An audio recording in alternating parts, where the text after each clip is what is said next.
आप देख लें अंबिया अलैहिस्सलाम की जो तहरीकें थीं, अहले बैत अलैहिस्सलाम के हालात आप देख लें। सबसे बड़ी मुश्किल वो लोगों में इस्तिकामत का ना होना, वो लोगों का अहले बैत का साथ न देना।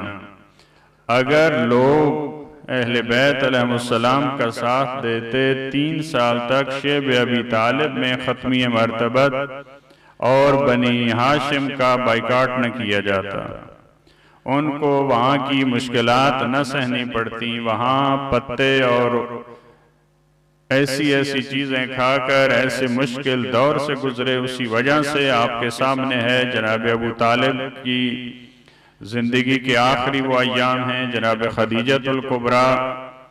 ये लोगों का इस्तिकामत न दिखाना, लोगों का साथ न देना, उसका नतीजा है। अगर लोग डट जाते तो मौला कायनात 25 साल घर में न बैठते। मौला कायनात 25 साल अपने इख्तियार से घर में नहीं बैठे। मौला कायनात तो ख़त्मी मर्तबत के बाद उम्मत के मसाइल को हल करना चाहते थे। वो तो उम्मत के लीडर थे, वो तो राहबर थे, वो तो रहनुमा और इमाम थे।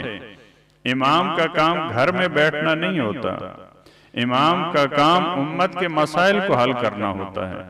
लेकिन जब लोग घर बैठ जाएं, 25 साल इमाम अलैहिस्सलाम घर में बैठे हैं, वही लोग जब घरों से बाहर निकलते हैं, इमाम के पीछे चलने के लिए, इमाम की बात मानने के लिए तैयार होते हैं, वही इमाम मनसब खिलाफत पे आ जाता है। अगरचे इसका ये मतलब नहीं है कि 25 साल इमाम अलैहिस्सलाम इमाम नहीं थे। वो इमाम हैं जो इलाही मनसब परवरदिगार आलम ने उनको दिया, वो मनसब उनके पास था। लेकिन जब तक यानी किस कदर इस्तिकामत मुहिम है, अगर लोग साथ नहीं देते तो मौला कायनात जैसे इमाम वो भी उम्मत के मसाइल को हल करने से लाचार हैं।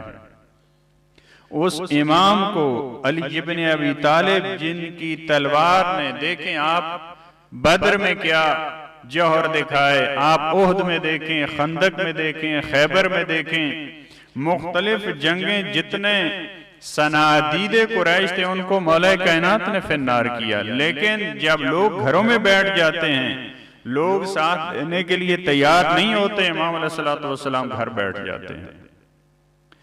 अगर अफराद इस्तिकामत दिखाते, ये जनाब सैयदा पे जो मुश्किलात आई, अगर लोग इस्तिकामत दिखाते, जनाब सैयदा को रात की तारीकी में अंसार और मुहाजिरीन के दरवाजे पे न जाना पड़ता।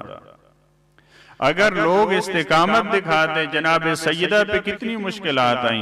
ये खुद जो हम मकाम मसाइब में पढ़ते हैं कि मुझ पे इतनी मुसीबतें आई, अगर दिनों पे आती तो वो रातों में तब्दील हो जाते।